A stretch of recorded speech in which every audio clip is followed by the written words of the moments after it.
തിരുവനന്തപുരം കൈമനത്ത് കത്തിക്കരിഞ്ഞ നിലയിൽ യുവതിയെ കണ്ടെത്തിയ സംഭവം ആത്മഹത്യ തന്നെയെന്ന വിലയിരുത്തലിൽ പോലീസ്. മരിച്ച ഷീജയുടെ ആൺസുഹൃത്ത് സനോജിനെ എതിരെ പ്രേരണാകുറ്റം ചുമത്തി അറസ്റ്റ് രേഖപ്പെടുത്തിയിട്ടുണ്ട്. പ്രതി സനോജ് നിരന്തരം ഷീജയെ മർദ്ദിച്ചിരുന്നുവെന്നാണ് പോലീസ് പറയുന്നത്.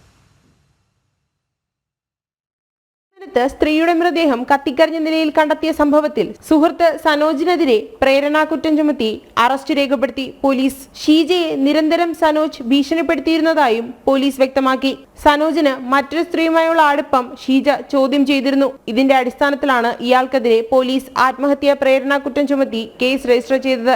മരണത്തിൽ ദുരൂഹതയുണ്ടെന്ന് ബന്ധുക്കളുടെ ആരോപണം. സനോജിന്റെ വീടിനടുത്തുള്ള ഒഴിഞ്ഞ പുരയിടത്തിലാണ് മൃതദേഹം കണ്ടെത്തിയത്. കഴിഞ്ഞ ദിവസം രാത്രി വൈകി ആളൊഴിഞ്ഞ പുരയിടത്തിൽ നിന്നും സ്ത്രീയുടെ നിലവിളിയും തീയും പുകയും ഉയരുന്നത് സമീപവാസികളുടെ ശ്രദ്ധയിൽപ്പെട്ടിരുന്നു. നാട്ടുകാർ ഓടിയെത്തിയപ്പോഴേക്കും ശരീരം പൂർണ്ണമായി കത്തി മൃതദേഹം തിരിച്ചറിയാൻ കഴിയാത്ത അവസ്ഥയിലായിരുന്നു. തുടർന്ന് പോലീസ് നടത്തിയ അന്വേഷണത്തിൽ കരിമം എന്ന സ്ഥലത്ത് നിന്ന് ഒരു സ്ത്രീയെ കാണാനില്ലെന്ന് വിവരം ലഭിച്ചു. ഇന്നലെ രാവിലെ ഇവരുടെ ബന്ധുക്കൾ എത്തിയാണ് മരിച്ചത് ഷീജയാണെന്ന് തിരിച്ചറിഞ്ഞത്. വീട്ടുകാരുമായി അകന്നു കഴിയുന്ന ഷീജ മെഡിക്കൽ കോളേജിന് സമീപം ആൺസുഹൃത്തായ സനോജിനൊപ്പമാണ് താമസിച്ചിരുന്നത്. സനോജിന്റെ വീടിനടുത്തുള്ള പുരയിടത്തിലാണ് മൃതദേഹം കണ്ടത്. മരണത്തിൽ ദുരൂഹതയുണ്ടെന്നും സംഭവത്തിൽ സനോജിന് പങ്കുണ്ടെന്നും ബന്ധുക്കൾ ആരോപിക്കുന്നു. മരിക്കുന്നതിന് മുൻപ് സനോജും ഷീജയും തമ്മിൽ കണ്ടിരുന്നുവെന്നും ഇവർ തമ്മിൽ വാക്കുതർക്കവും കയ്യാങ്കളിയും നടന്നിട്ടുണ്ടെന്നും പോലീസ് പറയുന്നു. ആത്മഹത്യാ പ്രേരണാകുറ്റത്തിൽ അറസ്റ്റ് ചെയ്ത സനോജിനെ ഇന്ന് തെളിവെടുപ്പിനായി കൊണ്ടുപോകും.